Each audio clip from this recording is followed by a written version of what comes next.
era membro aqui, igual vocês, né? Era membro, tinha alguns cargos, era professor de escola dominical. E a nossa igreja, então, precisou de pastor. E a igreja, que né, as pessoas que estavam aqui na época, tem muita gente ainda que fazia parte dessa época, resolveu, então, me elegeram para que eu fosse o pastor da igreja. Então, comigo aconteceu tudo o contrário. Eu primeiro fui consagrado pastor para depois fazer teologia, né? Porque como não estava nos meus planos ser pastor, eu estava dando prosseguimento à minha vida acadêmica.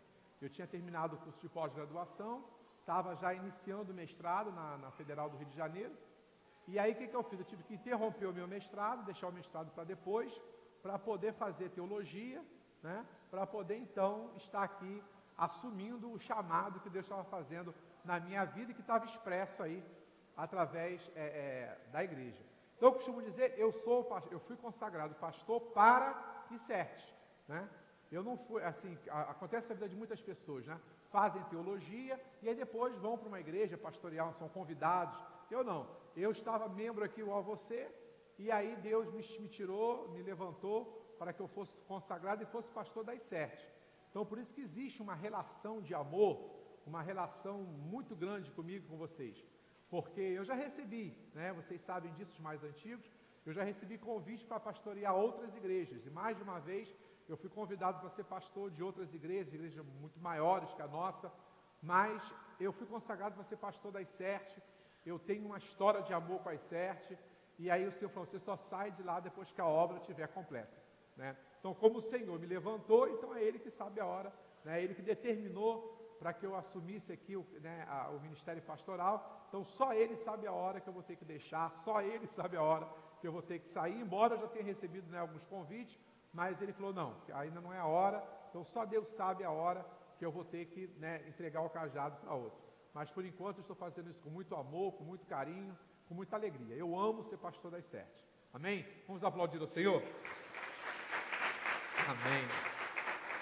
Glória a Deus. Então, é hoje que eu estou fazendo 17 anos. Dia 24 de julho de 1999, foi o dia que eu fui ordenado ao Santo Ministério. Amém? E hoje eu quero compartilhar com vocês algo sobre chamado. Quantos querem receber, digam amém. Abra sua Bíblia no primeiro livro dos Reis, capítulo 19.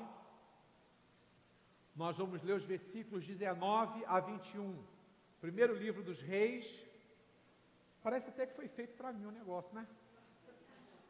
Então vamos lá. Primeiro livro dos Reis, capítulo 19, versículos 19 a 21. Enquanto você está abrindo aí a sua Bíblia, deixa eu explicar para vocês esse serviço de ação social que foi anunciado aqui na igreja. Esse serviço de ação social foi um conjunto de serviços, presta bem atenção para você entender, foi um conjunto de serviços que foi oferecido à nossa igreja.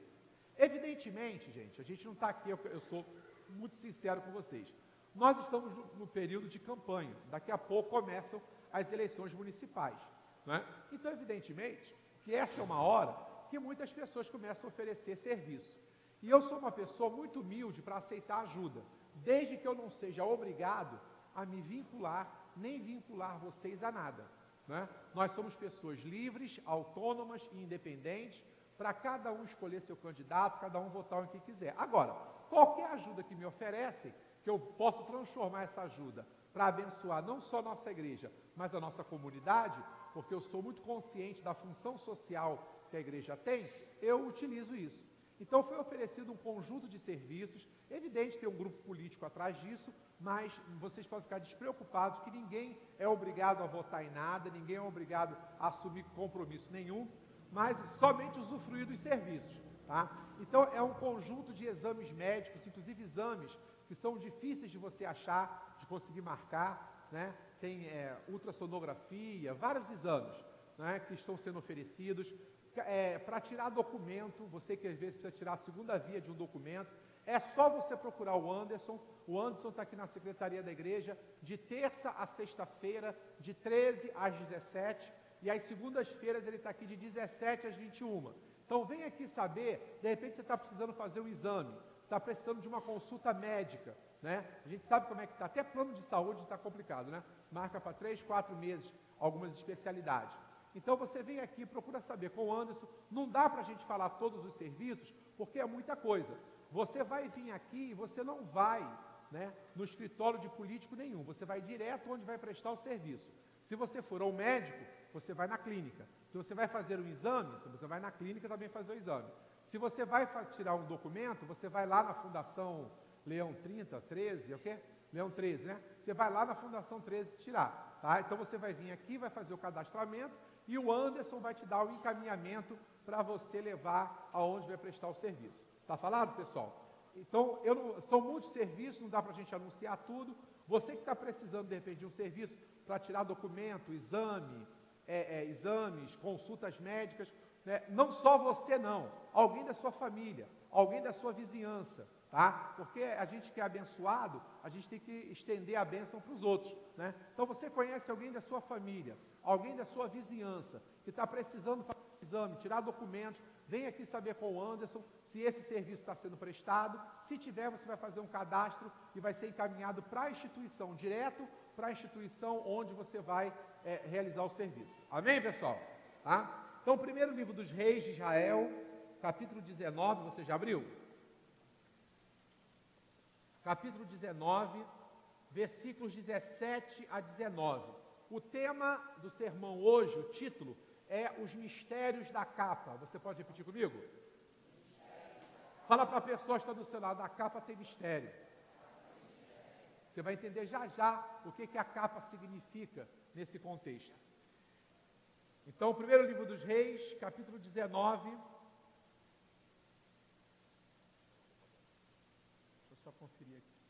Primeiro Reis 19, versículo 19 a 21. Primeira Reis 19, versículo 19 a 21. Todos acharam? Elias partiu rapidamente dali e encontrou Eliseu, filho de Safate, que arava com 12 juntas de bois adiante dele, e ele estava com a 12ª. Elias se aproximou de Eliseu e lançou sua capa sobre ele. Então, deixando os bois, Eliseu correu até Elias e rogou: deixa-me abraçar e dar um beijo de despedida em meu pai e minha mãe, e então te seguirei. Elias lhe respondeu: vai e volta depressa, lembra-te do que fiz contigo.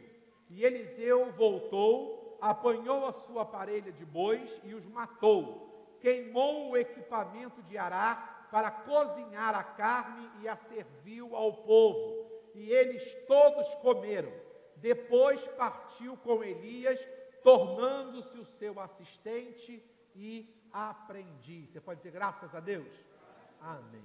Queridos, por que eu dei o título Mistério da Capa? Porque capa, nos tempos da antiguidade e até hoje, né, a capa ela acaba distinguindo como autoridade. Você já deve ter visto em filme, quem nunca teve a oportunidade de participar de um corpo de júri, mas você já viu que o juiz usa uma capa, não é isso? E quando você está tendo lá o que chama-se toga, quando você está lá no meio do julgamento, tanto o advogado de acusação como o advogado de defesa, os dois também usam essa capa. Essa capa, ela representa autoridade, não é? Nos tempos da Bíblia, a capa era para fazer distinção. Então, pela capa, você sabia se uma pessoa era rei, como a capa era trabalhada, pelos detalhes da capa. Você sabia se a pessoa era um rei, você sabia se a pessoa era um juiz, e você sabia também se a pessoa era um cego, era um mendigo. Porque usava-se capa também para distinguir os cegos e os mendigos. Os pedintes de rua eram distinguidos por uma capa. Eles recebiam autorização do governo romano para mendigar, para fazer a mendicância, recebendo uma capa. Tanto que naquela passagem do cego de Jericó, vocês prestem atenção que ali, quando Jesus mandou chamar o cego, ele começou a gritar, né? Jesus, filho de Davi, tenha compaixão de mim. E quando Jesus mandou chamar o cego, né, você viu que o texto bíblico diz assim para a gente: e logo largou a sua capa, né? Aquela capa que identificava ele como uma pessoa, né, de uma certa forma, a capa dava até uma certa discriminação, que identificava ele como um pedinte, como um deficiente físico. Então, ou seja, nos tempos da Bíblia, a capa era utilizada até para que, através da capa, pelo modelo da capa, pelo tipo da capa, você sabia reconhecer a autoridade, né, ou de repente até a distinção que havia sobre aquela pessoa. Nos dias de hoje, a capa não está sendo muito mais usada, mas mesmo assim, né, no poder judiciário, tanto juízes como promotores e advogados de defesa, quando vão participar de um júri, eles usam a toga, eles usam aquela capa que é um símbolo de autoridade, correto? Então, na época dos tempos bíblicos, né, como eu falei com vocês, a capa fazia essa distinção, inclusive os profetas. Os profetas utilizavam uma capa. Evidentemente que o modelo da capa, o tipo da capa, distinguia. As pessoas, ao olharem, é que nem no quartel, né? Eu não sei distinguir nada não, mas as pessoas que estão acostumadas com isso, né? Sabe se a pessoa é tenente, sabe se é sargento, pelas divisas, né, pastor Daniel, que foi no braço? Então sabe se é tenente, porque a roupa dá para fazer a distinção. E na época dos tempos bíblicos, pela capa você fazia essa distinção. Não é? Então os profetas também tinham sua capa. Então a capa do profeta significava que aquela pessoa tinha um ministério de profeta, né? Ele teve um chamado para ser profeta, aceitou esse chamado e ele usava essa capa, era uma capa de profeta. E vocês sabem que o profeta Elias, essa capa do profeta Elias, ela foi muito cobiçada. Vocês sabem que o profeta Elias, ele foi aquele profeta que lá no Monte Carmelo, ele mandou descer fogo do céu, não é? Conseguiu ali desmoralizar os profetas de Baal, os profetas de Acera. Ele fez um desafio, né, para os profetas de Baal: olha, vocês peçam os deuses de vocês para que caia fogo para consumir o holocausto. E aí os profetas fizeram aquilo tudo, os profetas de Baal, e não conseguiram que houvesse manifestação. Porque uma coisa que eu quero que você aprenda já a partir de agora é que onde tem o domínio de Deus, não há manifestação do diabo. Amém? O diabo tenta infiltrar, mas se você tem feito da sua vida, se você tem feito da sua família, se você tem feito da sua casa, né, e dado a Deus para que tenha um total domínio e controle, e não só com as suas palavras, mas com as suas ações e atitudes, você tem dado a Deus o total domínio e controle da sua vida, não pode haver manifestação diabólica, porque onde Deus está dominando, Satanás fica neutralizado. Amém? Então repita comigo: onde Deus está dominando, Satanás fica neutralizado. Então deixa Deus ter domínio na tua casa, deixa Deus ter domínio na tua vida, deixa Deus ter domínio na tua família, para que Satanás possa ficar neutralizado, impedido de agir. Foi o que aconteceu no Monte Carmelo. Os profetas de Baal, né, os profetas de Satanás, cansaram de fazer demonstrações, porque a gente sabe que o diabo era um anjo de luz. Existe também, ele tem alguns poderes, não mais do que Deus, não mais do que os anjos do Senhor, mas o Satanás também tem seus poderes. Ele é um anjo decaído, é um anjo que foi expulso do céu, ele tem os seus poderes. Então, é muito fácil, você vai aí, né, você vê aí muitas das vezes manifestações do diabo, dizendo o que vai acontecer, dizendo o que não vai acontecer, e manda matar bicho, matar galinha, matar cabrito, porque realmente existe, ele era um anjo de luz. Não é? Só que o poder que existe no diabo, o poder que ele tem, não é maior do que o poder de Deus, nem maior do que o poder dos anjos do Senhor. Amém, queridos? Então, por isso que quando Deus está dominando, Satanás ele não consegue, por mais poder que ele tenha, né, ele não consegue agir. Por que ele não consegue agir? Porque ele fica impedido, ele fica neutralizado. Porque aquele momento ali está sob o domínio do Senhor. Então, o profeta Elias estava com domínio no Monte Carmelo. Ele era um homem de Deus. Então, os profetas de Baal, eles já tinham feito aquilo um monte de vezes. Um monte de vezes eles já tinham feito com que o holocausto queimasse, com que o holocausto pegasse fogo. Mas naquele momento, por mais que eles clamassem, por mais que eles pedissem, por mais que eles retalhassem o corpo, eles não conseguiram fazer que Baal, que Satanás mostrasse, evidenciasse nenhum tipo de ação. Porque o domínio estava com o Senhor. Quando chegou a hora do profeta Elias, o que ele fez? Né? Ele orou ao Senhor e a gente sabe o que aconteceu. Elias orou e o fogo desceu. Elias orou e o fogo desceu. Né? E aí o que aconteceu? Quando Elias orou e o fogo desceu, o rei acabou, né, vendo ali que de fato quem era Deus era o Deus de Israel. porque foi o Deus que demonstrou o poder. E aí o que aconteceu? Por causa dessa demonstração de poder que Deus deu no Monte Carmelo, através do profeta Elias, os profetas de Baal, né, o rei mandou matar. Eles foram condenados à morte. E aí o que aconteceu depois disso? Você sabe da história. Essa história chegou aos ouvidos de Jezabel. Jezabel era a mulher do rei Acabe. E ela era praticante das obras de bruxaria, ela era praticante dessas obras de feitiçaria, ela era adepta ao culto de Baal. Então, quando ela soube que os profetas de Baal tinham sido desmoralizados pelo profeta Elias, quando ela soube, né, que o seu Deus Baal tinha sido desmoralizado pelo Deus de Israel, que era o Deus do profeta Elias, ela ficou possessa, ela ficou indignada. E ela mandou um recado, diga um recado. Ela não foi pessoalmente falar com o profeta Elias, ela mandou um recado. Existem recados que chegam até nós, que vêm endereçados do inferno. Você precisa ter cuidado com isso.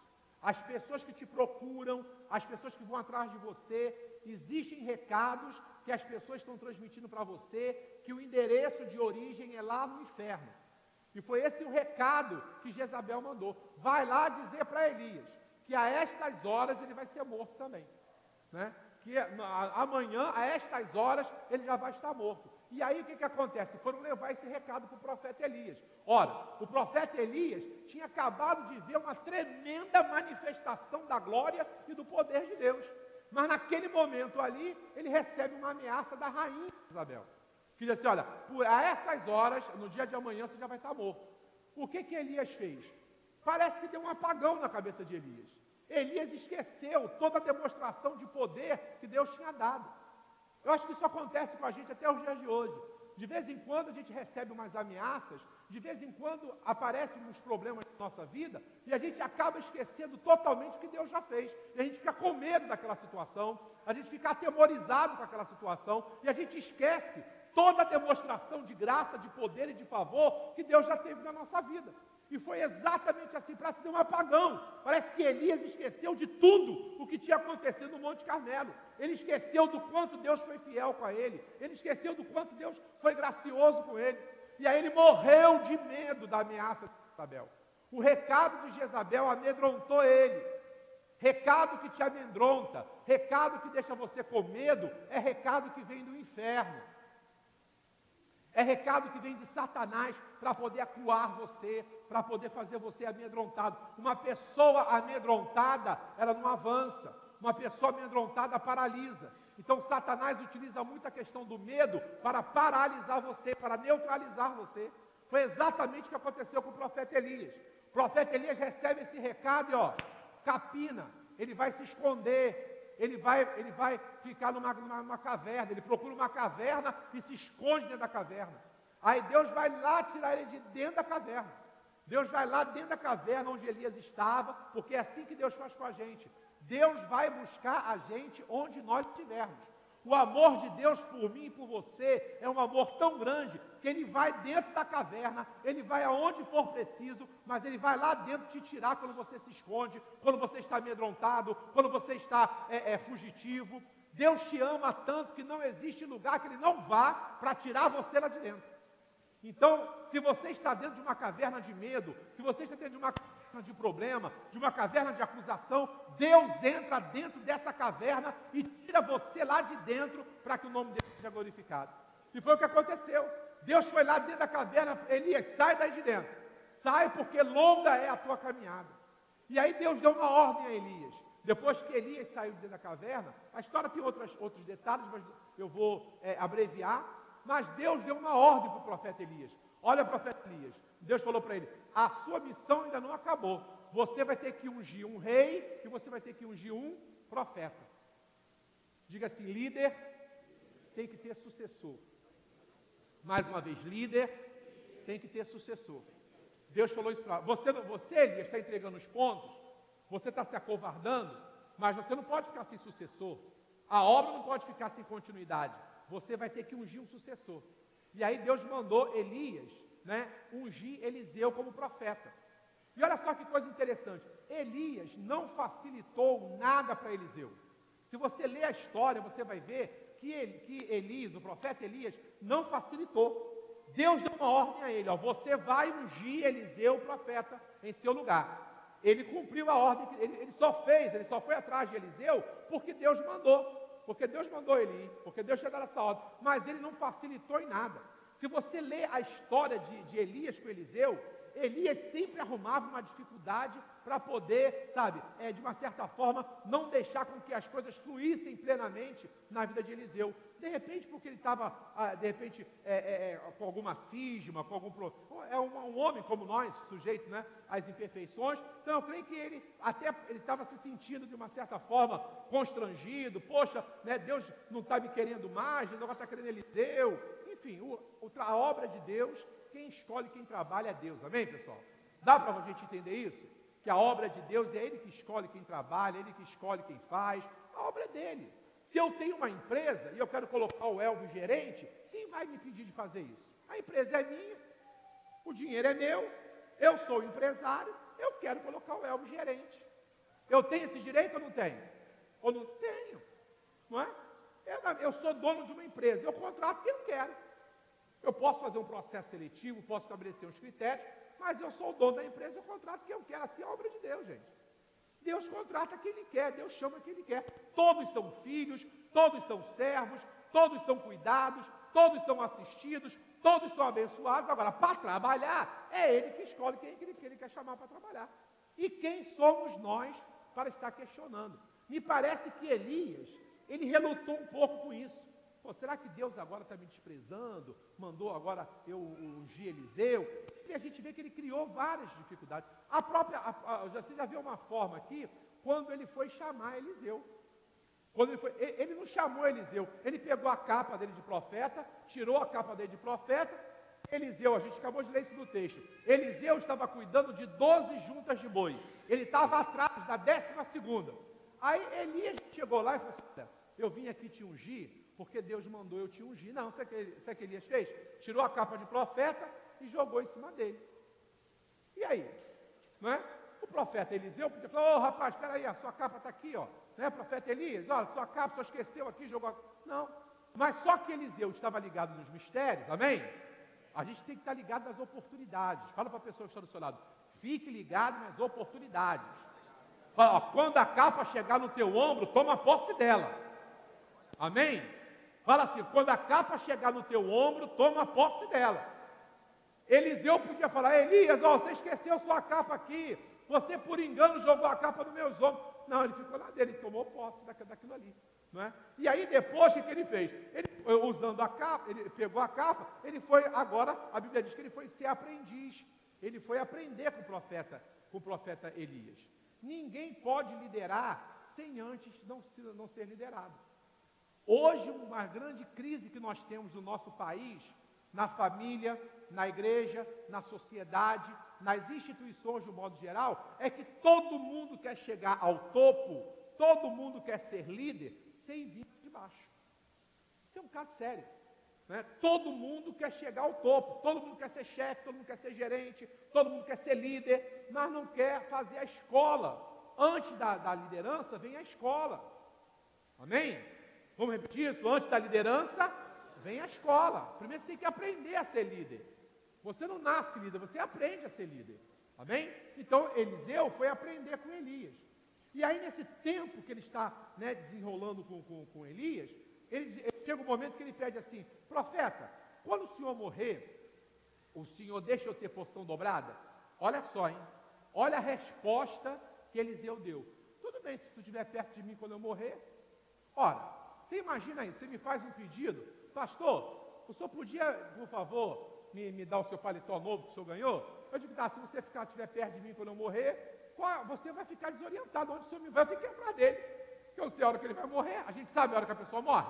Sabe ou não sabe? Não sabe. Olha só, isso aí, gente, é um exemplo que eu estou dando, mas existem vários outros exemplos. Elias não facilitou nada para Eliseu. Quando Eliseu fez o pedido: eu quero porção dobrada, e Eliseu só pediu porque o profeta Elias deu a ele essa oportunidade. Pede o que tu quer. E aí, quando o profeta pediu, ele não era bobo, ele falou: olha, profeta, já que eu sou seu aprendiz, eu sou seu liderado, já que o senhor está me dando a oportunidade de eu pedir o que eu quiser, eu não quero riqueza, não quero dinheiro, não quero mulher bonita, eu quero, sabe o quê? Eu quero porção dobrada do teu espírito. Eu quero porção dobrada da tua unção. Aí o profeta, rapaz, tu sabe pedir, dura coisa é essa, hein, rapaz? Aturar você, Eliseu, não é mole não. Não é? Ele falou, tu não é fácil, tu sabe pedir. Aí sabe o que ele falou? Ele não disse, não, eu vou te dar. Não, tudo bem, já, ele falou, pede o que tu quiseres. Então, qual era a posição agora do profeta Elias? Não, tudo bem, você quer, eu vou te dar. Não, ele criou mais uma dificuldade. Ele disse, olha, quando eu morrer, se você estiver por perto, né, e aí, você vai, esse seu pedido vai ser atendido. Acabou o sossego de Eliseu. Aonde Elias ia, ele estava o quê? Atrás. Os outros estudantes, né, de profeta, que havia uma escola de profeta, e haviam outras pessoas também se preparando para serem profetas. Os outros alunos que estavam se preparando para ser profeta, eles todos caçoavam de Eliseu. Mas esse cara, eu vou te contar, ele é um bajulador mesmo. Né? Os outros ficavam rindo, os outros ficavam caçoando de Eliseu, porque Eliseu não deixou Elias em paz. Eliseu queria tanto porção dobrada, Eliseu tinha tanta certeza do chamado dele, Eliseu queria tanto abraçar o chamado dele, que ele falou assim, bom, já que o negócio é esse, eu vou estar colado contigo para onde você for. E para onde o profeta Elias ia, Eliseu estava. Até que chegou o momento que o profeta Elias, ele foi arrebatado. A Bíblia conta para a gente que uma carruagem de fogo, né? Uma carruagem de fogo veio e arrebatou. E Eliseu estava perto, Eliseu viu tudo isso. Eliseu viu, né, o profeta Elias sendo arrebatado. Né? E ele estava perto. Porque, como eu falei com vocês, ele queria tanto, né, o ministério, ele queria tanto honrar o chamado dele, que ele pagou o preço. Aonde Elias ia, Eliseu estava atrás. Até que chegou o dia. Chegou o dia que eles estavam em determinado lugar, veio uma carruagem de fogo, a carruagem de fogo passou no profeta Elias e Elias subiu. Aí você pode perguntar, bom pastor, então agora o profeta Elias subiu, não teve jeito. Não, ele subiu com a capa. Diz assim, Elias não queria largar a capa. Ele subiu com a capa. Só que a Bíblia vai dizer para a gente que a capa caiu. Não foi, Elias não entregou, está aqui, me dá aí o meu paletó velho. Daqui. Não, cadê o meu? Daqui o meu velho. Elias, olha só. Elias não chegou, fique em pé aqui, Júnior. Elias não chegou. Ele foi arrebatado, né? Viu, Eliseu, está chegando a hora de eu ser arrebatado, ó, a carruagem de fogo, está aqui minha capa. Não. Ele subiu com a capa. Né? Ele dificultou até o último momento. Só que a Bíblia diz que a capa caiu. A capa caiu. Sabe por causa de que a capa caiu? Você sabe por causa de que a capa caiu? Porque ministério não sobe, gente. Ministério fica aqui na terra. Fala para o professor do lado, ministério não sobe. Tem muita gente idolatrando o ministério. Eu amo ser pastor, já falei isso aqui para vocês hoje. Eu amo ser pastor. Mas antes do meu ministério está o meu Deus. Eu não posso ser um bom pastor se eu não tiver um bom relacionamento com Deus. Eu não posso fazer nada bem na casa de Deus, nada. Eu não posso cantar, não posso tocar, não posso fazer nada bem na casa de Deus se antes eu não tiver um bom relacionamento com Deus.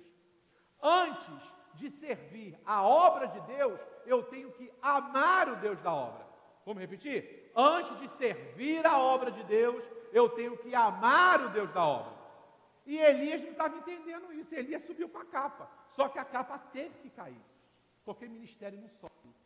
Eu sou pastor aqui na terra. Quando eu subir, sabe o que eu vou ser lá em cima? Adorador.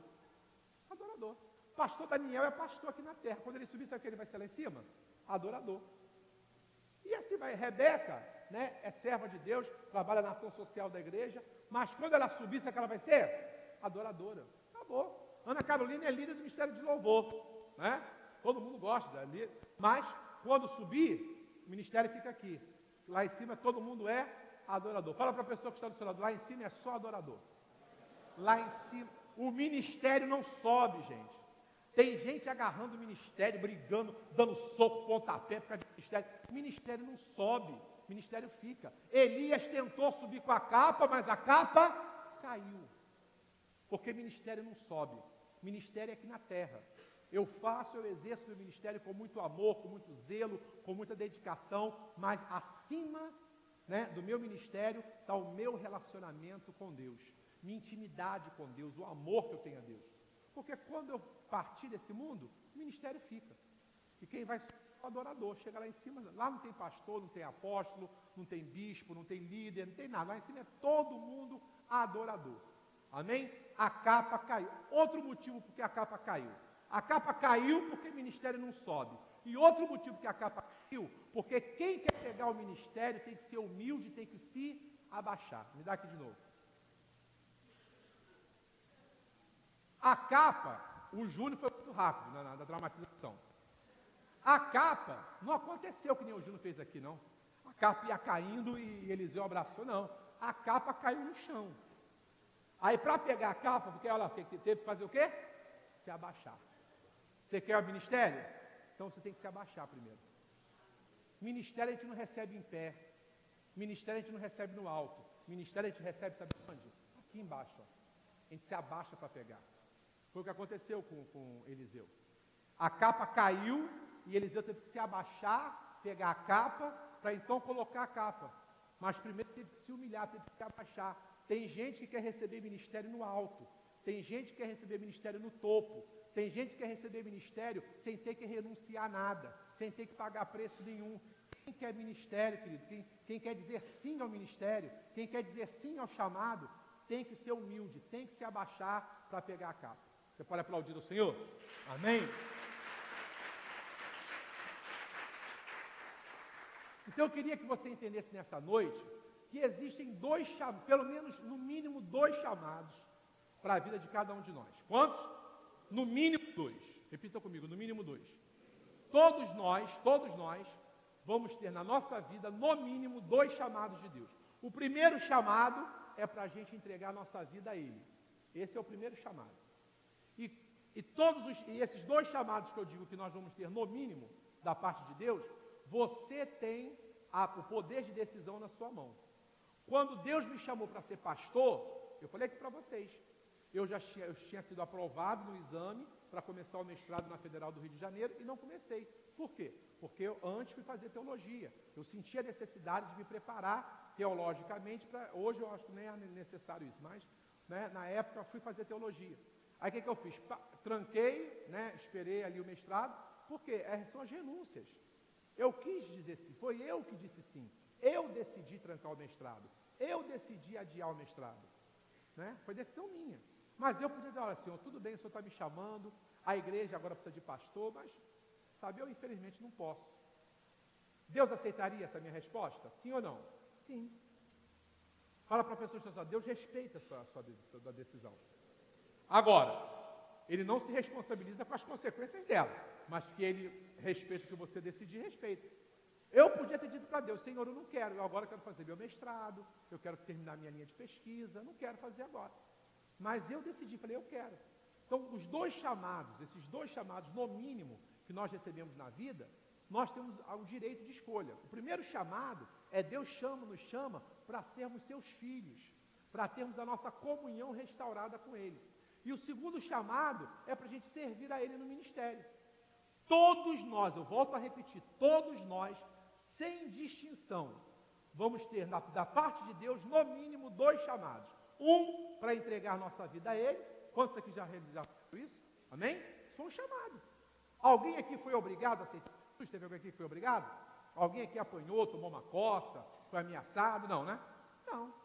Nós decidimos, eu quero entregar minha vida a Jesus, eu quero ter uma vida agora ao lado de Jesus. Esse foi o primeiro chamado. Não é? E você vai ter um outro chamado, ou já teve um outro chamado, que é exatamente para onde o Senhor vai chamar você para estar servindo a Ele, ao seu reino, no ministério específico. Que você também vai ter a oportunidade, você também vai ter o livre-arbítrio de dizer sim ou não. Agora, eu preciso compartilhar com vocês, para a gente encerrar, algumas coisas que são necessárias para você atender a esses 2 chamados. Tanto ao chamado que Deus faz para você entregar a sua vida a Ele, quanto ao chamado que Deus faz para você servi-lo em um determinado ministério. Amém? Você que está com a sua Bíblia aberta, Lá no versículo 20, que a gente leu 19, 20 e 21. No versículo 20, né? Abre a sua Bíblia e vai acompanhando. No versículo 20, eu vou agora compartilhar com vocês implicações, coisas que são necessárias, que você tem que fazer para você poder atender esses dois chamados, no mínimo, que Deus faz na nossa vida. A primeira implicação, a primeira consideração, está lá no versículo 20. Deixou ele, pois, os bois e correu após Elias. Está escrito isso aí, ó. Deixou ele, pois, os bois e correu após Elias. Isso aponta para a prioridade que se deve dar ao chamado ao reino de Deus. A prioridade.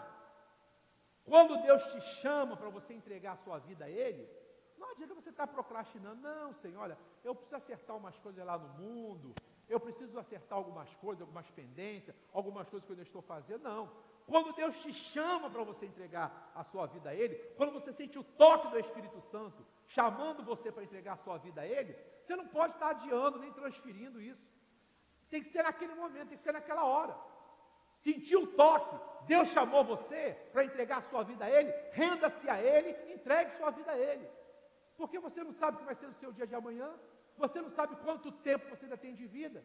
Então, sentiu o toque, sentiu o chamado, o Espírito de Deus está te chamando para você entregar a sua vida a Ele, renda-se prontamente. Renda-se prontamente. Deus está te chamando para você ser um ministério, renda-se a isso. Dê prioridade a isso. Gente, eu falei para vocês, eu estou colocando aqui o meu testemunho como exemplo. Não é? Eu falei para vocês que eu tive que trancar o mestrado. Eu tive que acabar o mestrado. Perguntem para mim se eu fiz o mestrado. Fiz. Só que eu fiz o quê? Depois. Eu fiz depois. Por quê? Porque quando o Senhor me chamou e quando eu disse sim ao chamado, eu tenho que dar prioridade. Então eu falei, o mestrado vai esperar mais um pouco. Agora, a prioridade, que eu senti essa necessidade, agora a prioridade para mim é fazer o curso de teologia. Então eu vou fazer o curso de teologia e vou adiar o mestrado. Deus me abençoou, eu fiz teologia e fiz o mestrado para a honra do nome do nosso Deus. Deus não deixa a gente perder nada. Deus não deixa a gente sofrer dano nenhum quando a gente dá prioridade ao chamado. Deus, quando você prioriza Deus na sua vida, Ele vai te acrescentar tudo o que você precisa. Isso é promessa da palavra. Buscai o reino de Deus e a sua justiça, e as demais coisas vos serão o quê? Acrescentadas, gente. Quando você busca o reino, o restante vai ser acréscimo. O restante vai vir de lambuja. Porque você está dando prioridade. Foi isso que Eliseu fez. Quando Elias lançou a capa e que ele entendeu que naquele momento ele estava recebendo o chamado para ser profeta, ele largou os bois e foi atrás de Elias.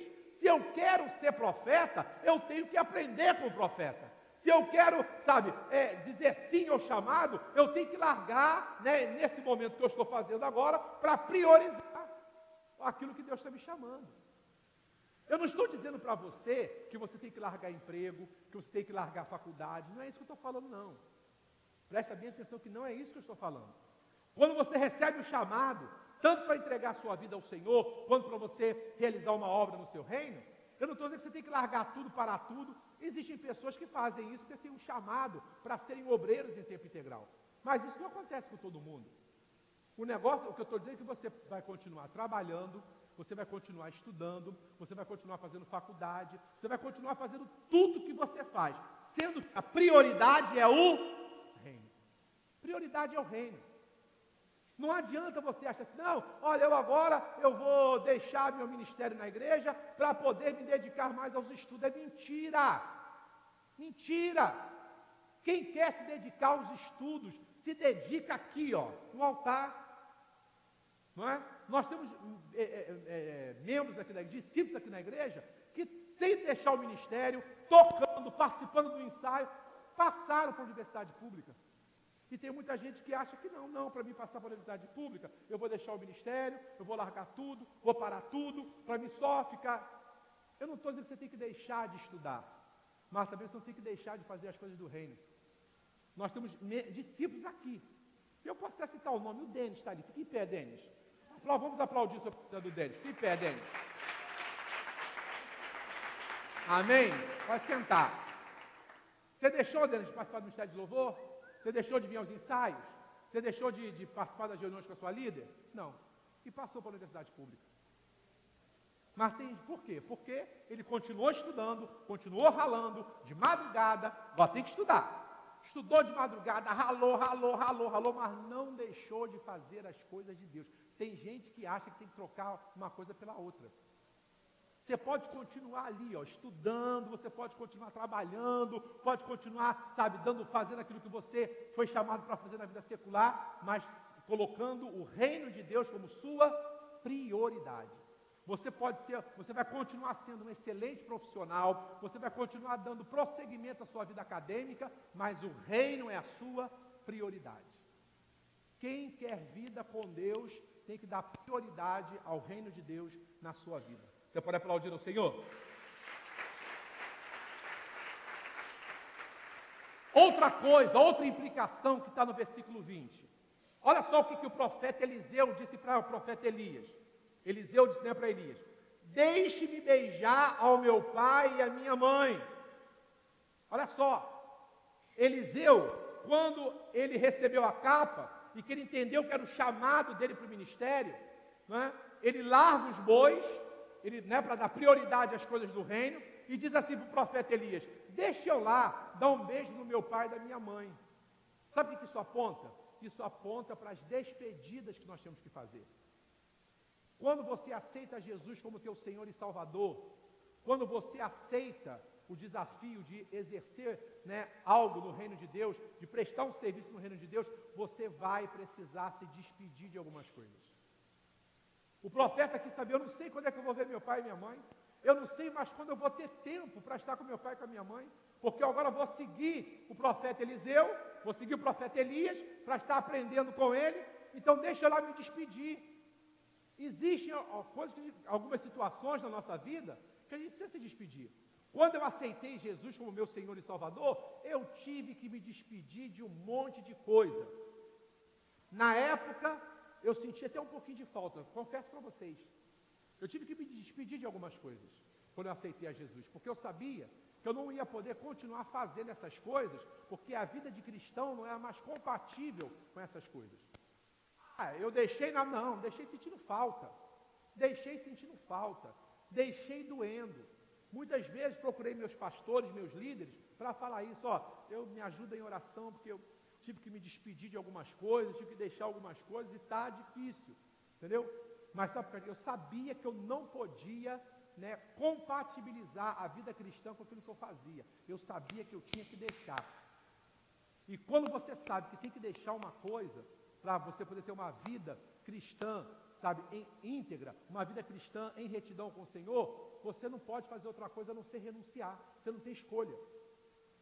É aquilo que eu já falei, é transformar a sua dor, a dor da falta, às vezes até a dor da saudade, porque eu tive que me despedir de algumas pessoas. No meu círculo de amizade, antes de eu aceitar Jesus, existiam pessoas que depois que eu aceitei Jesus, eu não podia continuar amigo daquelas pessoas. Que eram pessoas que não aceitavam, que escarneciam. Pessoas que, zombavam, chocalhavam do Evangelho, escarneciam o Evangelho. Eram pessoas que eu gostava muito da amizade deles quando eu estava no mundo, mas depois de convertido, eu tive que me despedir.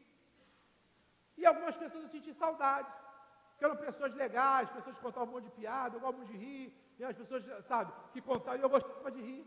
Mas eu tive que me despedir. Eu não podia continuar me dando com aquelas pessoas que debochavam, que escarneciam, que zombavam, que me puxavam para voltar a fazer aquilo que era errado. Eu não podia, então eu tive que me despedir. Aí, você pode perguntar: pastor, valeu a pena? Graças a Deus. Graças a Deus que eu me despedi. Graças a Deus que eu não me prendi a nada. Tudo que eu precisei me despedir, que eu precisei dizer tchau, eu disse e não me arrependo, porque o Senhor me acrescentou muito, mas muito e muito mais. Você pode aplaudir o Senhor porque Ele é digno? Tudo que você renunciar, tudo que você tiver que se despedir, né? Para que você possa ter uma vida íntegra com Deus. Deus vai restituir você, Deus vai dar a você muito mais. Gente, hoje eu tenho amigos no reino de Deus, eu tenho vocês, gente. Quer gente mais legal do que vocês? Pô, pensa nisso aí. Quer gente mais legal do que vocês? Eu tenho vocês, né? Então, aqueles amigos, aspas, aqueles amigos que eu tive que me despedir, porque escarneciam, debochavam do Evangelho, queriam me puxar para me voltar a fazer aquilo que não era lícito, eu tive que me despedir deles. Mas Deus me acrescentou amigos, ó. Gente, eu vou te contar, né? Deus me deu um filho, o Igor é um amigão. Olha, esse menino não tem o que fazer, ele manda áudio para mim. E aí tem áudio que eu tenho que escutar baixo, porque às vezes tem gente perto. Então vira e mexe, ele manda uma piada, eu morro de rir com ele o tempo todo, não é? Então, gente, os amigos que eu tinha, né, os amigos que eu tive que me despedir, hoje não me fazem falta, porque Deus me deu outros amigos muito melhores. Então, tudo que você tiver que se despedir, não tenha medo, não tenha receio de se despedir. Pastor, para mim servir ao Senhor, para mim dizer sim ao chamado de Deus na minha vida, eu vou ter que me despedir de coisas que vai me doer, que vai me dar saudade, vai doer um pouco no início, vai dar um pouco de saudade no início, mas depois você vai ser poderosamente recompensado. Os anos vão passar e você vai ver, valeu a pena toda a despedida que eu tive que fazer pelo reino de Deus. Você pode aplaudir ao Senhor? Amém. Terceira implicação, está lá no versículo 21, vê no versículo 21, a terceira implicação: tomou uma junta de bois e os matou, e com os aparelhos dos bois cozeu as carnes. Olha só o que ele fez aqui. Nós vimos aí que ele tinha 12 juntas de bois, né? Então os bois puxavam, né, tipo umas carroças de madeira. O que é o versículo 21 está dizendo que Eliseu fez? Eliseu pegou os bois, matou os bois, sacrificou os bois. Pegou as madeiras da carroça, quebrou as madeiras todas, fez uma fogueira para cozinhar a carne daqueles bois. Olha só que coisa, o que isso tem a ver com o nosso chamado? Tá? Isso aponta para sacrifícios pessoais. De quem eram os bois? Os bois eram de Eliseu. Aquilo era a fonte de renda dele. Mas ele, quando ele entendeu que ele tinha que dizer, né, quando ele entendeu que ele deveria dizer sim ao chamado e dar prosseguimento ao chamado de Deus na vida dele, ele não hesitou em sacrificar algumas coisas pessoais.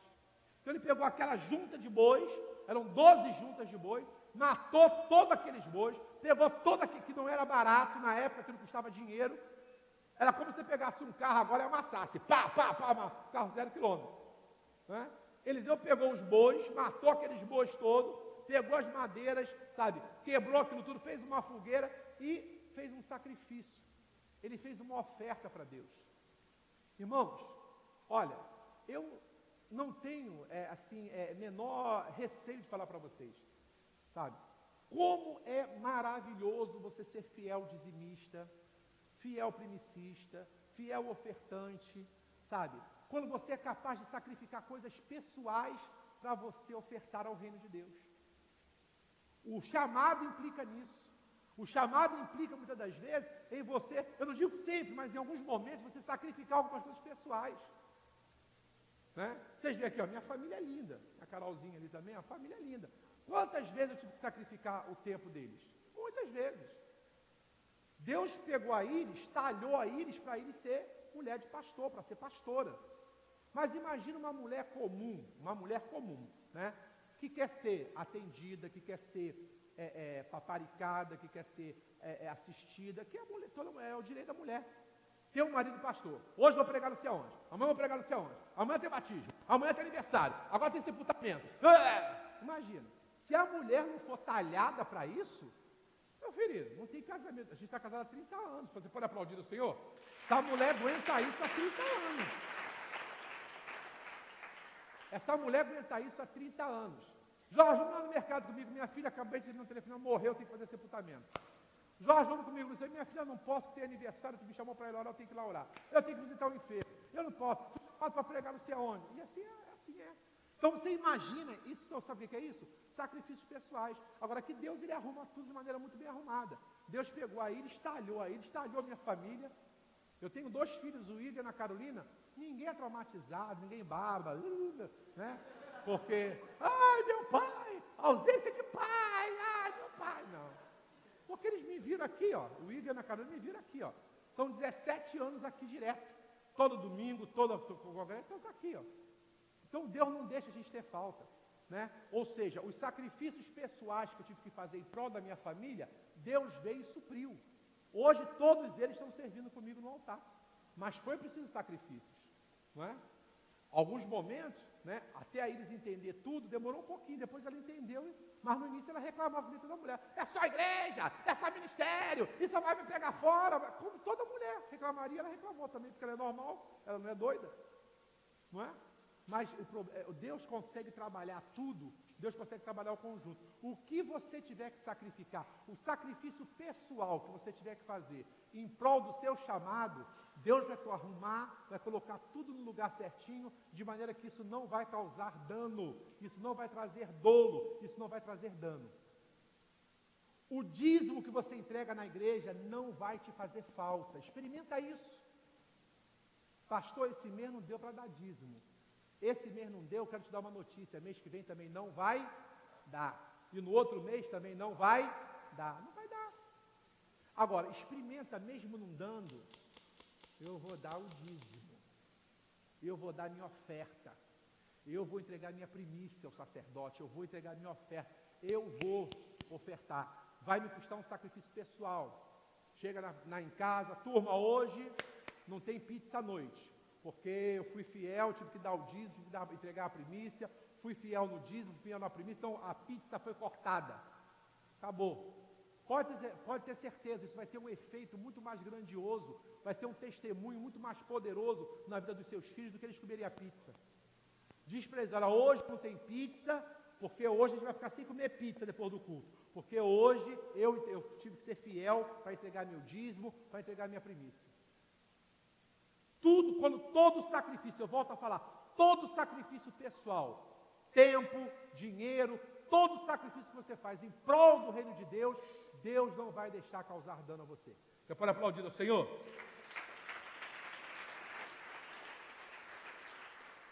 Fala para a pessoa que está do seu lado, chamado tem sacrifícios pessoais. Amém? Versículo 21, lá no versículo 21, diz que que ele fez? Diz que ele matou os bois, quebrou as madeiras, cozinhou a carne dos bois ali naquela fogueira que ele fez. E o que ele fez com a carne? O que está escrito aí? O que ele fez? Ele deu ao povo. Diga assim, chamado, ministério, é dar. Tem gente que chega na igreja, o culto começa às 7h30. O pregador está pregando, Senhor, amanhã me ajuda, Senhor, me abençoa, Senhor, abre as portas lá para mim, Senhor, resolve isso para mim. Tem gente que só pede. Começa a pedir pelos outros um pouquinho, filhinho. Começa a orar pelos outros. Começa a interceder pelos outros. Tem gente que acha que, sabe, que a sua relação com Deus é uma via, né, onde a volta é somente para você. Não, comece a entender que tudo que você fizer, que Deus quer usar você também para abençoar os outros, para abençoar o povo. Olha aqui, Eliseu quebrou as madeiras das carroças dele, cozinhou o boi e deu ao povo. Ministério, quando Deus chamou você para aceitá-lo como Senhor e Salvador, quando Deus chamou você para exercer o ministério na igreja, Ele chamou você para fazer isso em prol de alguém, não de você mesmo. Eu não sou pastor para mim, eu sou pastor para vocês. O ministério de louvor não canta para eles. O ministério de louvor canta conduzindo a igreja em adoração. Ministério a gente exerce em favor de outra pessoa. É para o outro, é para o povo. Mas só que algumas pessoas querem exercer o ministério com finalidade em si próprio. Algumas pessoas querem exercer o ministério com finalidade em si mesmo. Ministério que eu exerço não é para mim, ministério que eu exerço é para o próximo, é para o outro, é para o povo. Eliseu pegou as madeiras, quebrou, matou os bois, cozinhou e deu a carne para o povo. Pergunta para a pessoa que está dizendo, o que você tem dado para o outro? O que você tem dado para o próximo? No que você tem ajudado as outras pessoas? No que você tem deixado Deus usar a sua vida para abençoar outras pessoas? Ou será que a tua relação com Deus é só a relação do me dá, Senhor, me dá. Ai, me dá bênção. Me dá vitória. Ai, sabe? Será que é só a relação do me dá? Será que em algum momento você já se colocou diante de Deus, Senhor, me usa para abençoar outras pessoas? Senhor, usa meu ministério, usa minha vida, usa o meu chamado. Eu te aceitei como Senhor e Salvador. Usa a minha vida para ganhar outras. Usa a minha vida para falar do teu amor para outras pessoas. O nosso chamado para entregar nossa vida ao Senhor, o nosso chamado para servir ao Senhor, não tem finalidade em nós mesmos, mas sim para ser aplicado para as outras pessoas. Você pode aplaudir ao Senhor se você entendeu?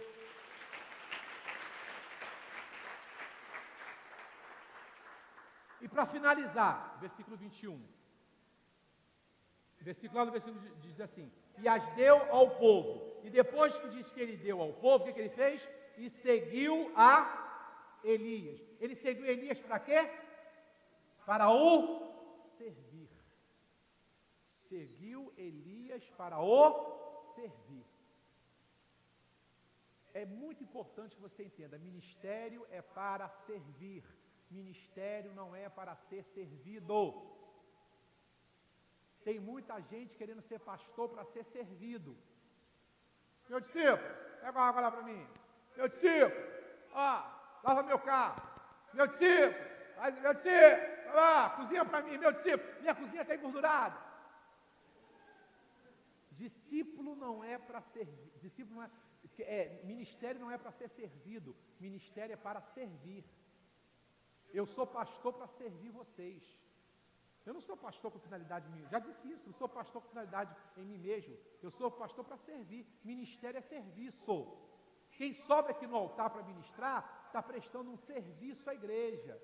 Não é com finalidade em si próprio. Não é para se exibir, não é para se amostrar. Não é para mostrar que sabe cantar, que sabe tocar, que sabe pregar, que sabe dançar. Quem sobe aqui, sobe para servir. Ministério é serviço. E Eliseu entendeu isso muito bem. Ele largou a junta de bois, ele matou os bois, né? Ele fez sacrifícios pessoais, ele se despediu do que tinha que se despedir, né? Ele fez tudo o que ele tinha que fazer e foi atrás de Elias para servir a Elias. Tem gente que quer liderar sem nunca ter servido, gente. Tem gente que quer liderar sem nunca ter servido. Eu vi no Congresso Pentecostal o neto de um homem riquíssimo nos Estados Unidos, riquíssimo, mas é riquíssimo. Eu não sei nem mensurar em cifra, né, o patrimônio do homem, riquíssimo, um homem riquíssimo. O neto dele, sabe o que eu vi o neto dele fazer? Carregando mala do Mike Murdock. Como é que é o nome dele, Igor? Sempre esqueço. Como é o nome do cara rico lá que o neto carrega a mala? Morris Cerullo. Quem já ouviu falar em Morris Cerullo? Esse homem, gente, ele tem um ministério que é uma coisa assim. E o neto dele, aí o que ele fez? Como era neto dele, ele queria que o neto aprendesse com outro profeta. Aí encaminhou o neto dele para servir ao Mike Murdock. Aí eu estou vendo lá, falei, gente, aquele menino com tanto de neto, mas eu, neto do Morris Cerullo, eu vou carregar mala de alguém. Ele carregando mala. Traz meus livros, ele levava. Pega água, pegava. Ali, ó, ele carregando mala. Por quê? Porque a gente serve. Às vezes a gente acha que servir é humilhação. A gente acha que servir é vergonhoso. Eu só chego a uma condição de excelência, de liderança, dependendo da quantidade de serviço que eu prestei. A minha liderança vai ser de maior excelência quanto mais serviço eu tiver prestado. Porque ministério é serviço. E Eliseu sabia disso muito bem. Ele largou tudo e foi servir a Elias. Então, meus queridos, vamos ficar de pé, quero convidar o Ministério de Louvor. Existem essas implicações, mas existe uma recompensa muito grande, sabe? Eu falei aqui de algumas implicações que às vezes ser pastor, o negócio não é fácil não, pastor. Mas é isso aí. Ele deixou, né? Ele teve que dar prioridade ao chamado, ele teve que se despedir daquilo que ele não podia desconciliar, ele teve que fazer sacrifícios pessoais, ele teve que atentar para o próximo, ele teve que servir. Tudo isso ele fez por causa de um chamado. Mas você sabe, a história do profeta Eliseu. O profeta Eliseu, depois de morto, gente, depois de morto, a Bíblia diz que os ossos dele estavam lá na cova. caiu uma pessoa morta lá dentro. Tocou no osso de Eliseu. Olha como é que esse homem, até depois de morto, ele fez milagre. Que profeta foi esse, profeta Eliseu? Humilde, lá, se desfez dos seus bois, se desfez das suas carroças, se despediu do que tinha que se despedir, renunciou porque precisava renunciar, disse não porque precisava dizer não, não é? Foi servir e depois teve um ministério de excelência. Se você pegar e continuar lendo esses capítulos que se seguem na Bíblia, você vai ver quão excelente foi o ministério do profeta Eliseu. Ele pediu porção dobrada, ele teve porção dobrada mesmo.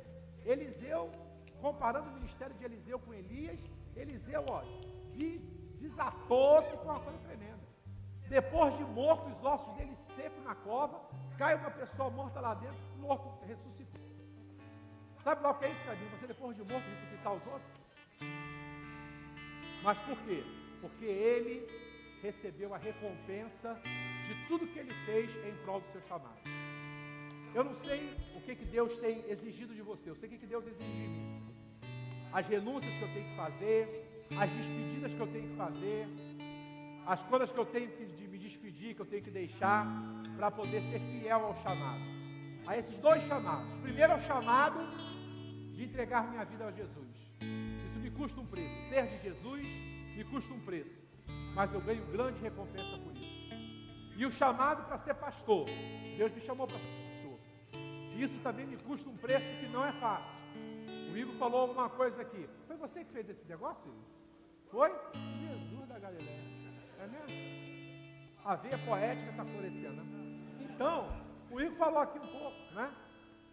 Então, meu querido, mas eu sei o preço que eu pago.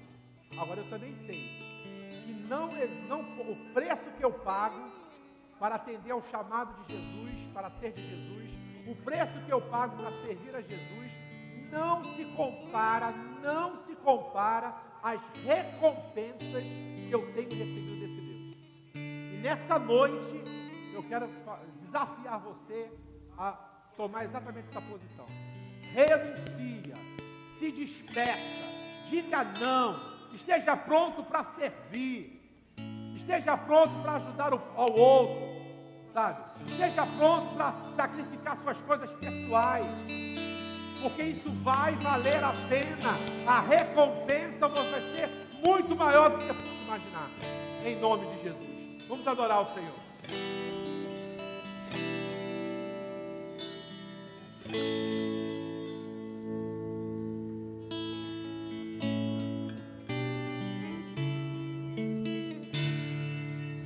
Aleluia.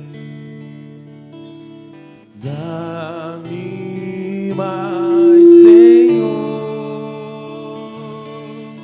Declare do teu grande amor, derrama sobre mim um novo óleo e enche minha vida da tua alegria.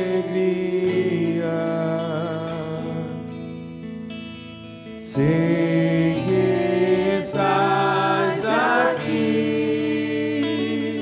Diga: sinto o seu fluir. Sinto teu fluir, quebrando as cadeias, rompendo as barreiras, sarando as feridas, mudando minha vida.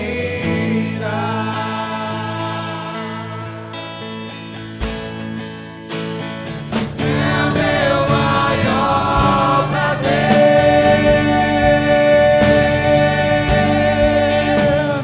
te adorar, Senhor,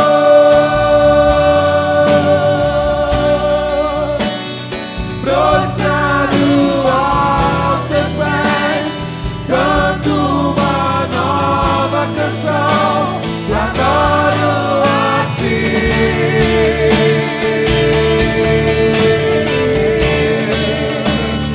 Levanto as minhas mãos, te dou o meu coração.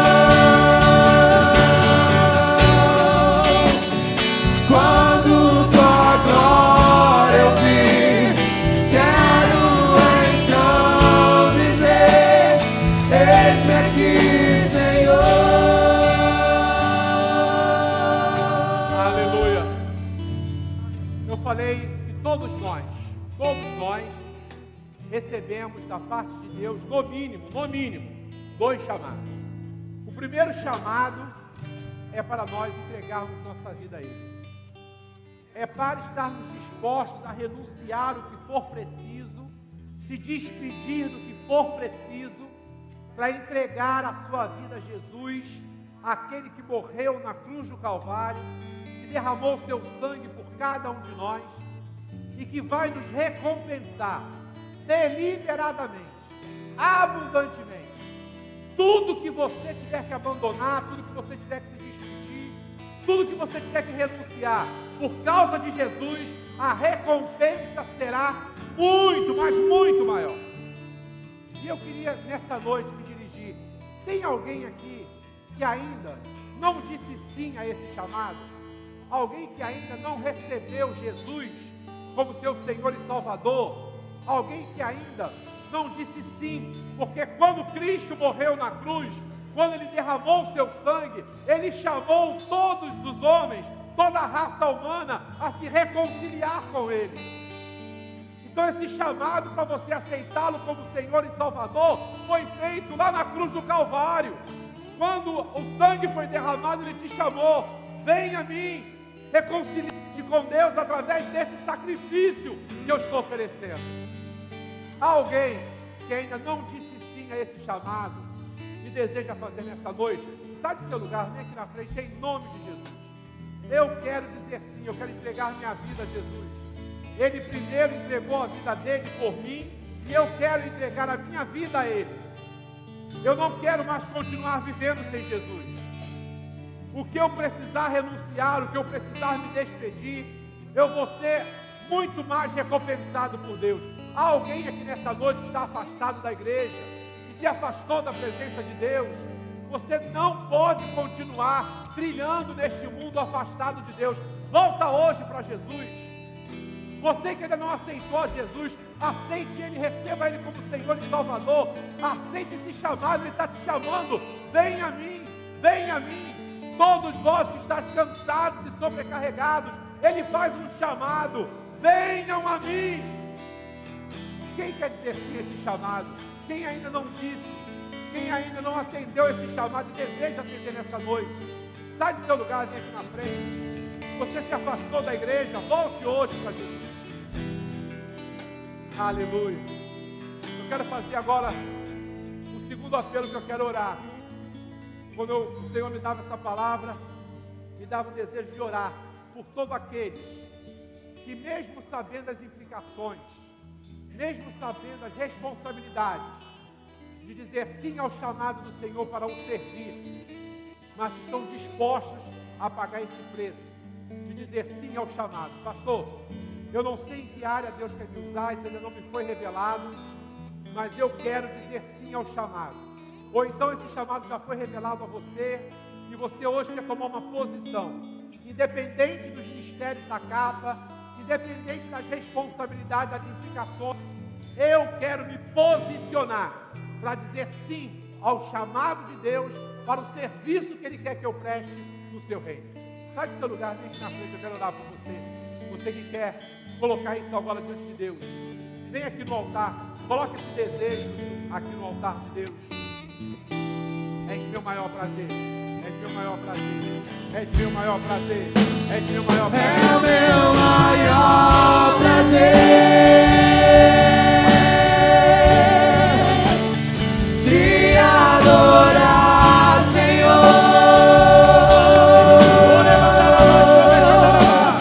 Prostrado aos teus pés, canto uma nova canção e adoro a ti. Levanta as minhas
Rebababachou becandala suriandaraba xere calabá. Rebalaba xere cala suriandaraba naraba. Rebababachou becandaraba labara xere andará. Oh, rebandara suriandará. Recalabachou becalabara mandaraba. Rebandara show recalabaraba.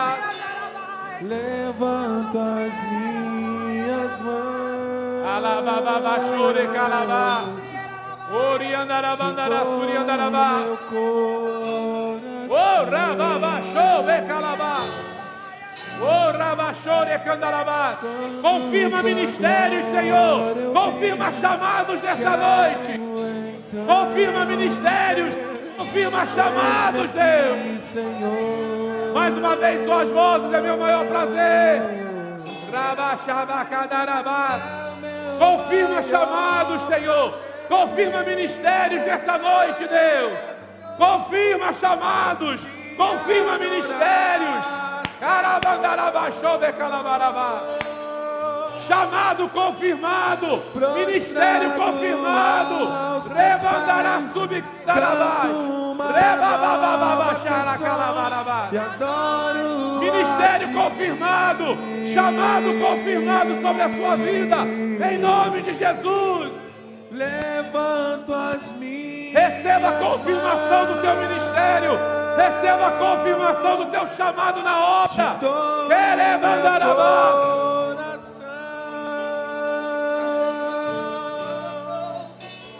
Quando tua glória. Vamos lá, vem bonito.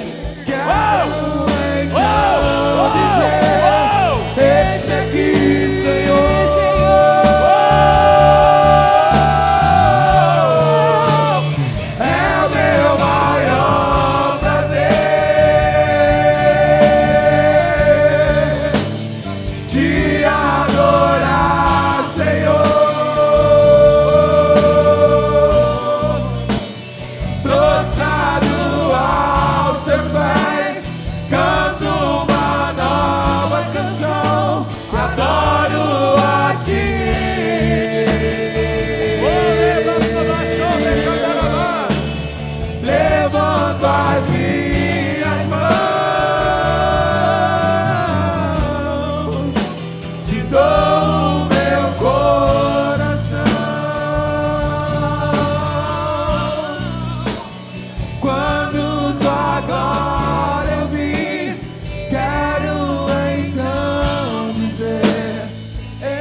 Vocês que estão aqui na frente, levantem as mãos. Você onde está também no seu lugar, levante suas mãos agora. Em nome de Jesus de Nazaré. Senhor, a todos nós que já ouvimos o teu chamado, nos chamando para entregar nossa vida a ti, nos chamando, Senhor, através da obra redentora realizada na cruz do Calvário. Nós não fomos chamados para ficarmos à toa. Nós fomos chamados para servir. Nós temos um serviço a prestar no teu reino. Eis-me aqui, Senhor. Eis-me aqui. Revela-me a mim. Revela-me a mim, Senhor, o serviço que eu tenho a prestar no teu reino. Eu estou aqui, Senhor, pronto para renunciar, para me despedir, para sacrificar algumas coisas que forem necessárias, mas eu estou pronto, Senhor, para servir ao teu ministério, em nome de Jesus. Diga assim: é meu maior prazer te adorar, Senhor, prostrado aos teus pés, entrego a ti o meu coração. Diga assim: eis-me aqui, Senhor, eis-me aqui, Senhor, eis-me aqui, Senhor. Agora olha só, abraça a pessoa que está do teu lado e diz assim: a gente vai saquear o inferno, a gente tem a alma para Jesus, é o meu maior prazer. Abraça aí, nós vamos saquear o inferno. Eis-me aqui, Senhor.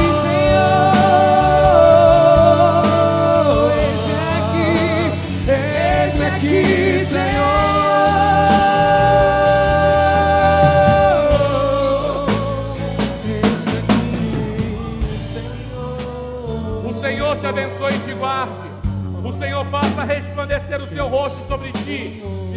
misericórdia de ti. O Senhor sobre ti levante o rosto e encha de paz. O amor de Deus Pai, a graça do nosso Senhor e Salvador Jesus Cristo, a comunhão e as consolações do poderoso Espírito de Deus repouse sobre a tua casa, sobre a tua vida e sobre a tua família. Eu te abençoo, eu te envio, em nome do Pai, do Filho e do Espírito Santo, e todos recebam dizendo amém. Deus te abençoe.